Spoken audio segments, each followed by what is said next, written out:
الحمد لله رب العالمين والعاقبة للمتقين والصلاة والسلام على سيدنا ونبينا وشفيعنا وحبيبنا وكريمنا وسندنا وسيدنا محمد وعلى آله وأصحابه أجمعين. أما بعد فأعوذ بالله من الشيطان الرجيم. بسم الله الرحمن الرحيم.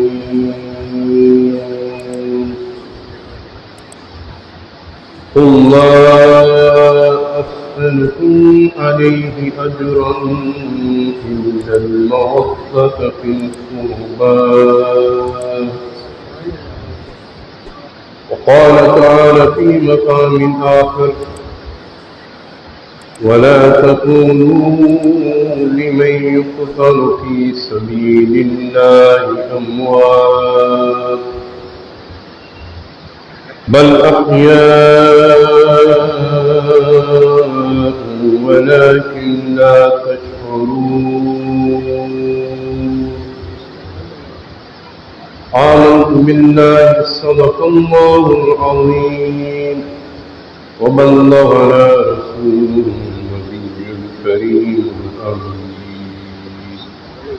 محبت سے درود پاک صلاۃ والسلام علیک یا سیدی یا رسول اللہ وعلى آلك وأصحابك يا سيدي يا حبيب الله. الصلاة والسلام عليك يا سيدي يا جد الحسن والحسين وعلى آلك وأصحابك يا سيدي يا أبا الطاهرين.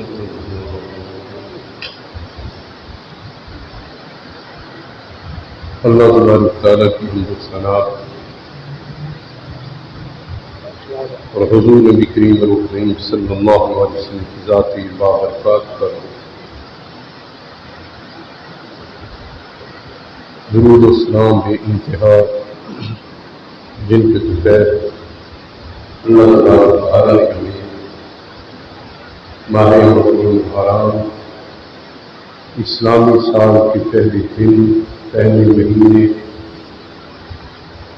اور اس پہلے مہینے کے پہلے جمعہ کو مبارک ماہ محرم الحرام کے پہلے جمعہ کو اپنی بارگاہ میں حاضر ہونے کی توفیق عطا فرمائے. اللہ تبارک تعالیٰ اپنے محبوب کے فیض، اہل بیت اطہار کی فیض، صحابہ اکرام کی فیض ہم سب کی حاضری قبول فرمائے. ماہ محرم الحرام کا آغاز جب ہوتا ہے تو ایک عظیم داستان کی یاد تازہ ہو جاتی ہے اور تاریخ اسلام کے رنگین اور سرخ ورق ہمارے سامنے آ جاتے ہیں اور ہر مومن مسلمان تاریخ کے اوراق کو جب دیکھتا ہے، پڑھتا ہے، سنتا ہے، ماہ محرم الحرام کا مہینہ ہے کہ تاریخ کے اوراق کو دیکھ کر ہر مومن کی آنکھوں سے آنسو جاری ہو جاتے ہیں. امام علی مقام امام حسین علیہ السلام اور آپ کا سارا خاندان جنہوں نے یہ ساری قربانی پیش کی، ان کی داستان ایک عجیب داستان ہے جو عقل انسانی سے ماورا. اور حقیقت بات یہ ہے کہ سرکار دو عالم صلی اللہ علیہ وسلم کے عظیم نواسے امام علی مقام امام حسین علیہ السلام آپ کے مقام کو سمجھنا یہ انسانی ذہن کے بس کی بات ہی نہیں ہے۔ ان کا مقام مرتبہ اور جن مراحل سے گزرے اور جو آزمائش امام پاک کے نازل کی گئی وہ معمولی نہیں تھی، بہت بڑی آزمائش۔ اس لیے اللہ ان کے مقام کو جان کر سمجھتا ہے۔ علامہ اقبال فرماتے ہیں کہ غریب و سادہ و رنگین ہے داستان حرم۔ غریب یعنی عجیب، غریب و سادہ و رنگین ہے داستان حرم۔ نائب حسین ابتدا ہے اسماعیل۔ اس داستان عرب کی جو داستان ہے اس کی ابتدا حضرت اسماعیل ہے اور اس کی انتہا جو ہے وہ حضرت امام علی مقام امام حسین۔ وہ قربانی دینے کے لیے لیٹ گئے مگر چھری نہ چلی، اور امام پاک وہ ہے کہ جن کے گلے پر چھری چلی اور انہوں نے اپنے آپ کو بارگاہ الہی میں وہ قربانی مکمل کر کے خدا کی بارگاہ میں کامیاب اپنے آپ کو پیش کر۔ اس لیے یہ وہ ہستیاں ہیں اہل بیت اطہار، وہ ہستیاں ہیں دوستان محترم کہ جن کی محبت مودت اور جن کا مقام جو ہے مقام اللہ تبارک و تعالیٰ نے خود قرآن پاک میں بیان فرمایا، قرآن میں بیان فرمایا۔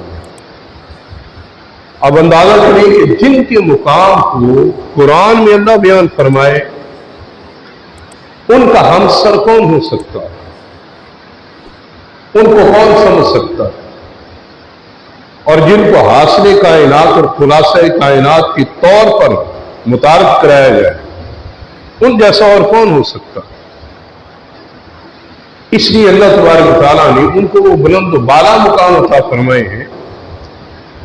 حضرت مولا علی ہوں، سیدہ کائنات ہوں، اور حضور کے شہزادے ہوں امام حسن حسین، آپ کی آل پاک، اور حضور سے نسبت رکھنے والے صحابہ کرام بھی اللہ تبارک و تعالیٰ نے ان کو وہ مقام عطا فرمایا ہے قرآن پاک میں، بلند و بالا مقام کہ کسی قیامت تک آنے والے کسی فرد بشر کی قسمت میں وہ مقام نہیں جو اللہ نے مصطفیٰ کی یاد کو عطا فرمایا، حضور کی یاد کو عطا فرمایا۔ اور کیونکہ مقام بہت بلند تھا ان کا، بہت اعلیٰ مقام عطا فرمایا۔ بچپن تھا نا تو حضور نے فرما دیا بچپن میں امام حسن حسین 4-5 سال کی عمر میں، اسی وقت حضور نے فرما دیا کہ یہ دونوں حسن حسین جنتی نوجوانوں کے سردار ہیں، ان کو سرداری عطا فرما، جنتی نوجوانوں کے سردار 4-5 سال کی عمر میں بنے، ابھی ان کی بلوغت کی عمر آنی ہے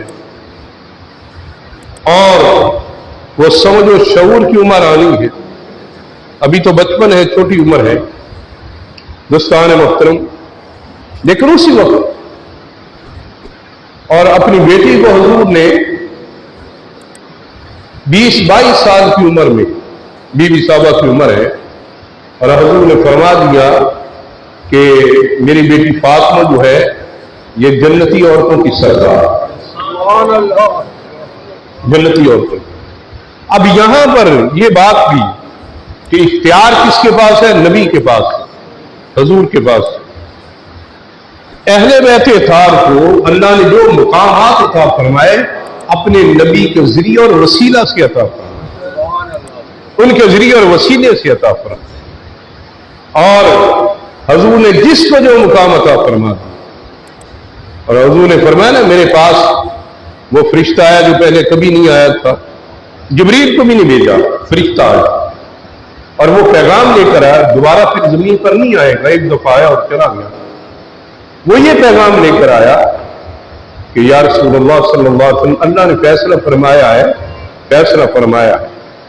بہت ساری عورتیں ہیں، امہات المومنین بھی، صحابیات بھی، اور بڑی پاک باز عورتیں، مگر فرمایا کہ اللہ تبارک و تعالیٰ نے سیدہ فاطمہ کو آپ کی بیٹی کو جنت کی عورتوں کی سردار بنا. یہ چھوٹی بات نہیں دوستوں، اس پر غور کریں. جنت کی عورتوں کی سردار. جنت کی سردار کون ہے؟ حضرت سیدہ زہرا سلام اللہ علیہا. ساری بیویاں ہیں ایک سے ایک بڑھ کر، اللہ نے بڑے بڑے مقامات عطا فرمائے، مگر سب سے بڑھ کر مقام اللہ نے جنت میں حضرت بی بی صاحب کو عطا فرمایا. اور ان کو یہ مقام عطا فرمایا، امام حسن اور حسین کو مقام عطا فرمایا، یہ جنتی نوجوانوں کے سردار. جتنے جنت میں سارے نوجوان ہوں گے، سارے نوجوان. اگر یہ بات نے تعویل کرنے کی کوشش کی کہ صرف جو دنیا میں نوجوان تھے ان کے سردار ہوں گے، تو پھر دنیا میں جو بوڑھے ہیں جنت میں ان کا سردار کون ہوگا؟ دنیا میں جو بچپن میں فوت ہو گئے قیامت میں ان کا سردار کون ہوگا؟ حضور نے فرمایا بوڑھے جوان جو فوت ہوئے جنت میں وہ نوجوان ہوں گے، سارے بوڑھے بھی جوان بن جائیں گے، جنتی نوجوانوں کے سردار. یہ نہیں فرمایا کہ دنیا کے نوجوانوں کے سردار، نہیں، فرمایا شباب اہل جنت، سید الشباب اہل جنت، اہل جنت کے جو شباب ہوگا نا، جوانی ہوگی، نوجوان ہوں گے، یہ حسن اور حسین اللہ پاک نے ان کی سرداری ان کو عطا فرمائی. تو اگر جنت میں جانا ہے تو ان کو سردار قبول فرمائے. بھئی جنت کا سردار ہو اور دنیا میں غلطیاں کرتا رہے، جنت کا سردار ہو اور دنیا میں بڑے بڑے غلط کام کرے، وہ یہ کیسے ہو سکتا ہے؟ اللہ نے فرمایا یہ ہو ہی نہیں سکتا. اس لیے اللہ تبارک تعالیٰ نے قرآن پاک میں اس بات کو بھی بیان فرما دیا، فرمایا یہ ہو نہیں سکتا کہ یہ غلطی کی طرف جائیں، یہ فاحش گناہ کی طرف جائیں، بڑی بڑی غلطیوں. اللہ نے فرمایا انما یرید اللہ لیذھب عنکم الرجس اہل البیت ویطہرکم تطہیرا. اللہ تبارک تعالیٰ نے فرمایا بے شک اللہ تبارک تعالیٰ یہ چاہتا ہے، اے میرے نبی کی اہل بیت، اے میرے نبی کی اہل بیت، اللہ یہ چاہتا ہے کہ تم سے ہر قسم کی ناپاکی کو دور کر دے اور تمہیں اس طرح پاک اور صاف کر دے جیسے پاک اور صاف کرنے کا حق ہے. ان کو اللہ پاک نے پاک اور صاف فرما دیا.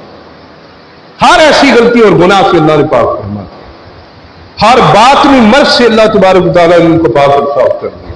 ان کے دل صاف تھے، ان کی روح پاک اور صاف تھی. دوستان محترم، جو پیدا ہی اللہ کے گھر میں ہو، حضرت علی المرتضیٰ شیر خدا رضی اللہ تعالیٰ آپ کے بارے میں یہ کتنی متعدد روایات موجود ہیں کہ حضرت مولا علی خانے کعبے کے اندر پیدا ہوئے. یہ کسی کو یہ شرف اور مقام نہیں ملا تھا، خانے کعبے کے اندر پیدا ہوئے. ان سے بڑا کہ پاک کون ہوگا؟ خانے کعبے کے اندر پیدا. یہ ہے اللہ تبارک تعالیٰ. صحابہ کرام کو بھی اللہ نے ایک مقام پہ فرمایا کہ میں نے تمہیں پاک فرما دیا، میں نے تمہیں پاک کر دیا. طہارت ان کو بھی دی ہے، پاک ان کو بھی کیا ہے. وہ جو بتوں کی پوجا کرتے تھے، وہ جو غلط قسم کے رسومات میں تھے، وہ جو پہلے کفر اور شرک کے اندھیروں میں تھے، اللہ نے نکال کے انہوں نے توحید کی روشنی عطا فرما دی، اپنی محبت کا نور ان کو عطا فرمایا اور پاک اور صاف فرما دیا. دوستان محترم، ان کی بھی پاکیزگی اور صفائی ہے، اور جو پاکیزگی صفائی اللہ نے لیذھب عنکم الرجس اہل البیت ویطہرکم تطہیرا، اس آیت میں اللہ نے جو مقام اہل بیت کو عطا فرمایا ہے نا، پاکیزگی، طہارت، صفائی اور ہر قسم کی علائق و گناہ سے پاک ہونا، جس طرح اہل بیت کو فرمایا ہے، اللہ تبارک تعالیٰ نے یہ مقام کسی اور کو عطا فرمایا، یہ کسی کو نہیں عطا فرمایا. اس لیے یہ مہینہ آتا ہے ماہ محرم الحرام تو ان کی یاد تازہ ہو جاتی ہے، اور بات سمجھ میں بھی آتی ہے کہ جنت کے سردار ہوں، نواسے رسول ہوں، ہمارے سر کے تاج ہوں، اور ہم ان سے محبت نہ کریں، ہم ان کا ذکر نہ کریں. دوستان محترم، خارجی نہیں بننا، اہل سنت بننا. نہ ہم نے رافضی بننا ہے، اہل سنت بننا. ہمارا طریق अहले बैत इत्हार की मोहब्बत के बारे में जो है, और हमारे असलाफ ने जो अहले बैत की मोहब्बत का नजरिया पेश फरमाया है, हमने उस तरीक पर चलकर अहले बैत से मोहब्बत करनी है और खूब करनी है, खूब करनी है। वो बड़ी दास्तान बयान करने के बाद ना आला हजरत इमाम अहमद रजा खान बरेलवी रहमतुल्लाह अलैह आप फरमाते हैं कि बेअदब गुस्ताख फिरके को बता दो ऐ हसन, भाई सुन्नी कभी गुस्ताख नहीं हो सकता। नौज़ुबिल्लाह अस्तग़फिरुल्लाह, हम किसी सियादी के गुस्ताख नहीं, और खारजियों की तरह हम अहले बैत के भी गुस्ताख ये हो नहीं सकता। इमाम हुसैन के बारे में कोई ऐसी बात कहे जैसे दयूस ने और जाहिल और एक बेवकूफ इंसान ने, उसको आलम कैसे हम कहेंगे। उसने कहा जी इमाम हुसैन तो ये कुर्सी के लिए गए थे, ये हुकूमत के लिए गए थे, करबला जंग करने के लिए। आपने भी किसी दुश्मन के सामने जाना हो ना इंतकाम लेने के लिए, तो 10, 20, कोई 50 बंदों को साथ लेकर जाएंगे, मर्द लेकर जाएंगे, असला साथ लेकर जाएंगे। इमाम हुसैन बच्चों के साथ जा रहे हैं। अगर जंग करनी है, हुकूमत लेनी है, उसके लिए तो लश्कर जर्रार की जरूरत है, उसके लिए बड़े असले की और तेगो तलवार की जरूरत है। दोस्तान मोहतरम, इमाम हुसैन अपने खानदान के साथ जा रहे हैं और कोई परवाह नहीं। वो अगर इस कुर्सी और हुकूमत के लिए गए हैं तो उनके दिल में लालच और तमा है, और इसको अल्लाह तबारक व तआला ने फरमा दिया है कि हमने तुम्हारे दिलों को हर किस्म की तमा, हिर्स और लालच से पाक और साफ फरमा दिया।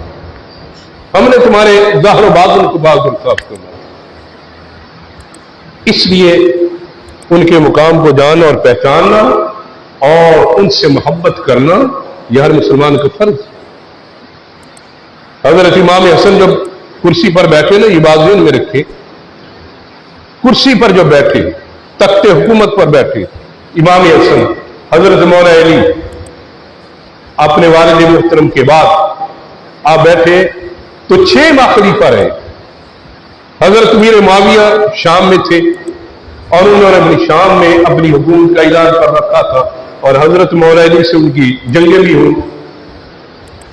मौला अली शहीद हो गए तो फिर हजरत इमाम हसन के साथ उनकी कसरबाजी रही। वही बात जो है वो मुनाकिशा और मुकाबला जो हजरत इमाम हसन, तो हजरत इमाम हसन ने आला ज़ल्फ़ी का ये सबूत देते हुए अपनी जो हुकूमत और खिलाफत थी वो हजरत मीर मुआविया के हवाले कर और फरमाया कि मुझे इस हुकूमत की जरूरत नहीं, आपको मुबारक, आप ले लें, मैं मुसलमानों में खून रेजी नहीं करना चाहता। दोस्तान मोहतरम, मगर शर्त ये हुई इसके बाद तुम्हारे बाद, आपके बाद ये खिलाफत दोबारा जो है वह अहले बैत के पास आएगी, ये दोबारा अहले बैत के पास आएगी हजरत मीर मुआविया के बाद। फिर उनका खानदान को कोई और फर्द खलीफा नहीं बनेगा, खलीफा फिर अहले बैत इत्हार में से होगा। मगर दोस्तान मोहतरम, हजरत इमाम हुसैन ने तो जब यजीद के लिए बैत लेना शुरू की, हजरत मीर मुआविया ने यजीद के लिए, तो इमाम हुसैन ने उस पर भी कोई नुक्ताचीनी नहीं की, तनकीद नहीं की। फरमाया ठीक है, मगर जब उनसे बैत का मुतालबा किया गया हजरत इमाम अली मुकाम से, उस वक्त आपने इनकार किया कि मैं बैत नहीं करूंगा। इस शख्स को मैंने देखा, इसके हमारे करतूत अच्छे नहीं। आज दुनिया में इतने बड़े बड़े फितने पैदा हो रहे हैं, और एक सोशल मीडिया ने आपके मोबाइल फोन पर हर कोई आता है, जाहिल भी आता है और आलम भी आता है। उसने इतनी तूफान बदतमीजी पैदा कर दिया है कि हर बंदा जो कहना चाहे कह सकता है। लोगों के ज़हन खराब हो गए हैं, इंतशार का शिकार हो गए हैं। एक तरफ आलिम दीन पढ़ी लिखी बात करता है, बाहवाला गुफ्तगू करता है, और एक तरफ जाहिल आदमी उठ के ऐसे ही नजरियात पेश करना शुरू कर देता है। दोस्तान मुहतरम, इन हालात में जबकि यजीद को सच्चा साबित करने की कोशिश की जा रही है, 1400 साल से बड़े बड़े उलमाए कराम, आइमा कराम, मुहद्दिसीन, मुफस्सिरीन को देखे, किसी ने भी यजीद के बारे में کوئی ان کے اندر نرم رویہ نہیں تھا، لچک نہیں تھی کہ یزید بھی سچا ہو سکتا ہے، یزید میں بھی کوئی بندوں والی انسانوں والی بات ہو سکتی ہے، کوئی اس پر متفق نہیں، بلکہ لعنت کا جواز وہ نکالتے رہے کہ یزید جو ہے اس پر لعنت کرنا جائز ہے۔ بعض نے تو یزید کو کفر کا فتویٰ دیا، یزید نے جو کچھ کیا اس کے کافر ہونے کا بھی فتویٰ دیا کہ یہ کافر ہو گیا اس عمل۔ اللہ تبارک و تعالیٰ نے قرآن پاک میں فرمایا ان الذین یؤذون اللہ ورسولہ لعنہم اللہ فی الدنیا والآخرہ وأعد لهم عذابا مہینا۔ اللہ نے فرمایا کہ جس نے اللہ کو اذیت دی اور اللہ کے رسول کو اذیت دی، جس نے اللہ اور اس کے رسول کو اذیت دی، اللہ نے فرمایا اس پر دنیا میں بھی اللہ کی لعنت ہے اور آخرت میں بھی اللہ کی لعنت ہے۔ اور جو صبح دوستان محترم وہ بنو امیہ کا خاندان جو ایک دو مہینہ نہیں، یہ 7 2 سال 70 سال تک بنو امیہ جو رسول اللہ کو تکلیف دیتے رہے۔ حضور نے بھائی مجھے بتائیں، امام حسین کو تکلیف دینا مصطفیٰ کو تکلیف دینا نہیں؟ حضور نے فرمایا من سب علی فقط سبانی، بات ختم کر دو۔ توجہ سے سنو، حضرت مولا علی کو اگر برا کہا ہے، ان کے بارے میں بات کی کسی نے، تو سرکار نے فرمایا جس نے علی کو گالی دی اس نے علی کو گالی نہیں دی، اس نے مجھ محمد کو گالی دی۔ آپ نے فرق ختم کر دیا۔ آپ جو حضرت علی کو برا کہے گا نعوذ باللہ گالیاں دے گا، جس طرح کے ممبروں پر کیا گیا بنو امیہ کے دور میں، اب اندازہ تو کریں ہندوستان میں کیسا وقت ہوگا۔ یہ ممبر جو ہے ہی اللہ کے نبی کا ممبر ہے اور آل نبی کا ممبر ہے، اس ممبر پر بیٹھ کر حضرت مولا علی کو باقاعدہ گالیاں دی، برا کرا۔ یہ 70 سال بنو امیہ کے دور میں حضرت امیر معاویہ کے بعد جتنے آئے وہ سارے کے سارے اسی کام میں مصروف رہے، اور امام حسین کو جتنی تکلیف دی گئی وہ اللہ کے رسول کو تکلیف دی ہے۔ اللہ نے فرمایا جس نے رسول کو تکلیف دی اس پر دنیا میں بھی اللہ کی لعنت ہے اور آخرت میں بھی اللہ کی، وہ تو ملعون ہے۔ یزید اور اس کا خاندان جنہوں نے اہل بیت اطہار کو تکلیفیں دی، اس لیے یہ پہچان کرنا اور دیکھنا یہ بہت ضروری ہے۔ اور آج کے دور میں یزید کو سچا کہنا اور امام علی مقام کو، اور نادانوں اتنا تو سوچو یہ حسین وہ ہے جس کو اللہ نے جنت کے نوجوانوں کا سردار بنایا ہے، اس کو تخت کی کیا ضرورت ہے؟ یہ تخت کیا کریں گے؟ آج یزید ہے بھی مجھے بتائیں، آج یزید ہے کہیں یا اس کے خاندان کا کوئی فرق نظر آتا ہے؟ ہر گھر میں جہاں بھی جائیں گے آپ کو حسین نظر آ رہا ہے۔ تو حق پر کون ہوا اور باطل پہ کون ہوا؟ قتل حسین اصل میں مرگ یزید ہے۔ امام حسین کا قتل ہونا یہ یزید کا مر جانا تھا۔ اسلام زندہ ہوتا ہے ہر کربلا کے بعد، اور تم نے کہا وہ تخت لینے کے لیے گئے تھے، وہ تخت لینے کے لیے نہیں گئے تھے، وہ تو اسلام کو زندہ کرنے کے لیے گئے تھے، اسلام کو زندہ کرنے کے لیے گئے تھے۔ اور آپ اس کے مقابلے میں امام حسین کے مقابلے میں یزید کو کھڑا کر رہے ہیں، یزید سچا تھا، نعوذ باللہ استغفر۔ اس سے بڑا جھوٹ اور اس سے بڑا بہتان دوستان محترم کوئی نہیں ہو سکتا۔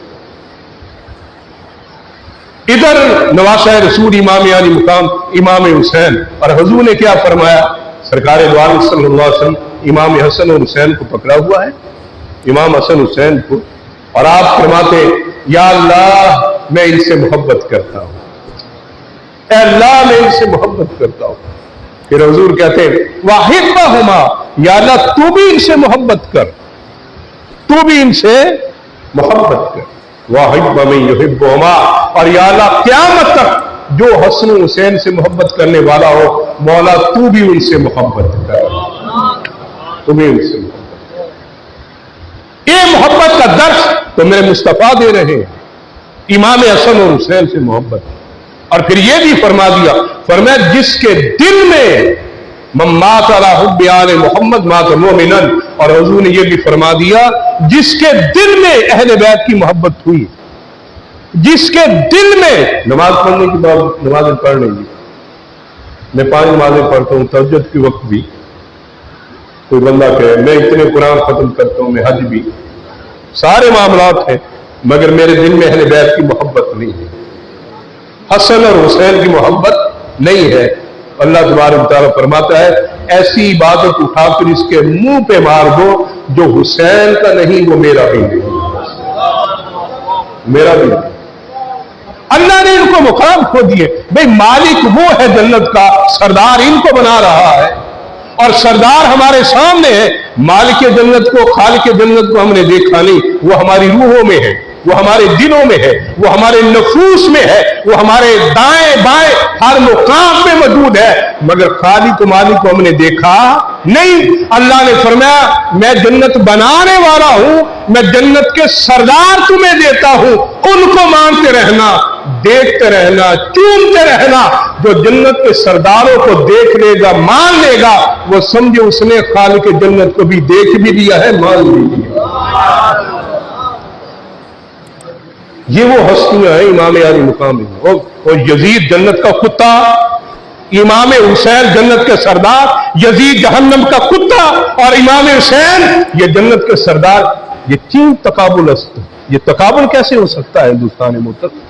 वो शराबी जानी और इमाम हुसैन अलैहिस्सलाम सारी रात मुसल्ले पर, सारी रात मुसल्ले पर। उनकी मां ने तो दूध इस हालत में पिलाया कि हजरत इमाम हसन फरमाते कि हमें दूध पिलाती मां तो कुरान की तिलावत होती थी, और जब हमें लिटा देती थी हम सो जाते तो हमारी मां का सर सजदे में होता था। जिनकी मां इतनी अजीम मां हो हिंदुस्तान में, और यजीद की मां का भी अल्लाह ही आता है। इसलिए दोस्तान मोहतरम इन हस्तियों से मोहब्बत करें, टूट के मोहब्बत करें, बिला मशरूत मोहब्बत करें, अक्ल में बात आए या ना आए मोहब्बत करें। इमाम हसन हुसैन की गुलामी फकत इस बात पे करें मौला तूने इनको जन्नत का सरदार बनाया है, हम जन्नत के ख्वाहिशमंद हैं। और हुजूर ने फरमाया हर नमाज में जन्नत का सवाल किया करो, हर नमाज में जन्नत का सवाल किया करो। मौला जन्नत तेरी बनाने वाला तू, जन्नत तुझसे मांगे, आप अता तूने फरमानी है। ये हसन हुसैन क्या है? फरमाया सारा कुछ मैंने अता फरमाना है, मगर जन्नत का दाखिला उसी के हाथ में होगा जिसके दिल में हसन हुसैन की मोहब्बत हो, इनकी मोहब्बत हो। वमा असलुकु अलैहि अजरन इल्ला अल-मवद्दत फिल कुर्बा। अबू हुरैरा फरमाते हैं मैंने ये मंजर किसी और के साथ नहीं देखा कि हुजूर ने इमाम हुसैन को पकड़ा हुआ और एक मकाम भी इमाम हसन को भी। आपने दोनों बाजू पकड़े, इमाम हसन चलते, हुजूर इस तरह बैठे, आपकी टांगों पर आ गए, टांगों पे चलते चलते हुजूर ने इस तरह दोनों बाजू उनके पकड़े हैं, इमाम हुसैन ने दोनों पांव आपके पेट पे रखे, हुजूर ने बाजू पकड़े, वो चढ़ते चढ़ते इमाम हुसैन के दोनों पांव मुस्तफा के सीने पर आ गए। जिस सीने में कुरान नाज़िल होता है इमाम हुसैन के कदम वहां पर आ जाते हैं। ये मुकाम हुसैन। और ये आपने हदीस नहीं सुनी? नादानो, मेरे नबी ने तो इमाम हसन हुसैन को पाक और साफ इतना पाक कर दिया था। अल्लाह ने कुरान में कहा मैंने पाक किया है, मेरे नबी ने नहीं, मैंने पाक किया है। और जिसको अल्लाह पाक करते उसकी तहारत को समझना हमारे बस में नहीं। मौला क्यों ने इनको पाक की तरह फरमा, ये छोटी बात है। हुजूर ने फरमाया कि जनाबत की हालत में, जनाबत की हालत हर मर्द पे आती, औरत पे आती है, यानी जब इंसान मर्द औरत गंदे हो जाते हैं, नहाना फर्ज हो जाता है, तो हर किसी इस हाल में मस्जिद में ना आना, खबरदार मस्जिद में पांव भी नहीं रखना, गुस्ल करना, पाक और साफ होना, फिर मस्जिद में आना। अगर आओगे हाँ गलती से कहीं आगे पता नहीं चला जाए तो बात है, जानबूझ के जनाबत की हालत में मस्जिद में आए तो ये गुनाह होगा, बहुत बड़ा गुनाह। अल्लाह से तौबा करनी होगी, तौबा ना की तो क़यामत के दिन पूछ होगी। मगर हुजूर ने फरमाया अगर ये हालत हो, जनाबत की हालत हो, कायनात में 2 शख्स ऐसे हैं वो मस्जिद में आ सकते हो।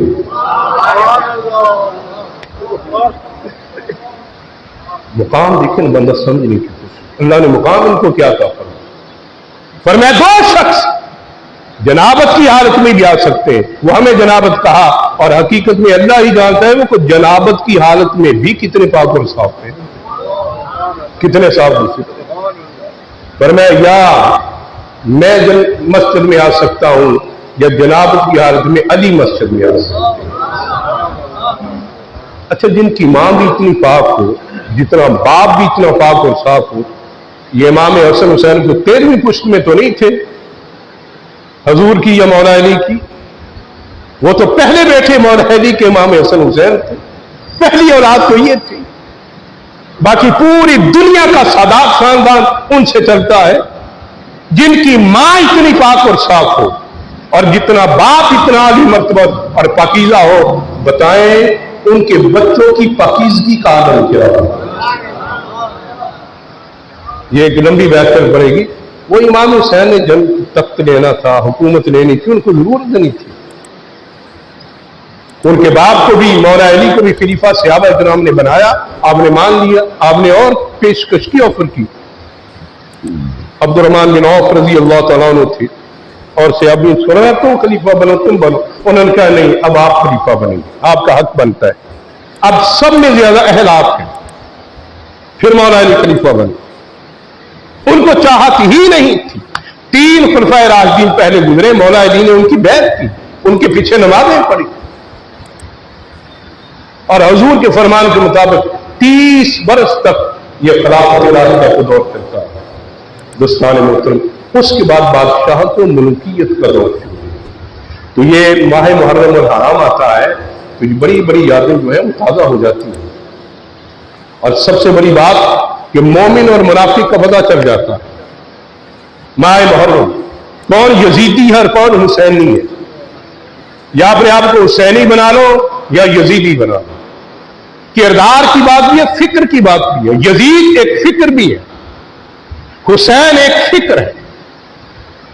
जब भी कभी जमीर के सौदे की बात हो, डट जाओ तुम हुसैन के इनकार की तरह। इमाम हुसैन कितने बड़े बड़े सबक देकर हमें चले गए।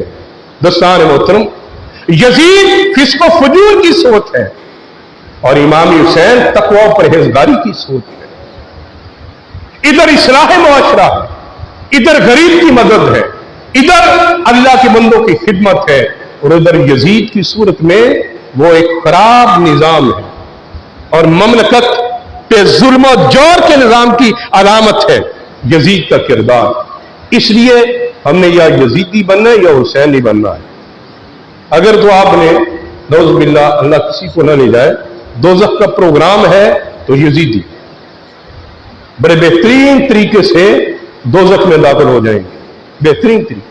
और अगर जन्नत में जाने का प्रोग्राम है तो हसन हुसैन का दामन थाम ले, अल्लाह बड़े बेहतरीन तरीके से जन्नत में दाखिल करेगा।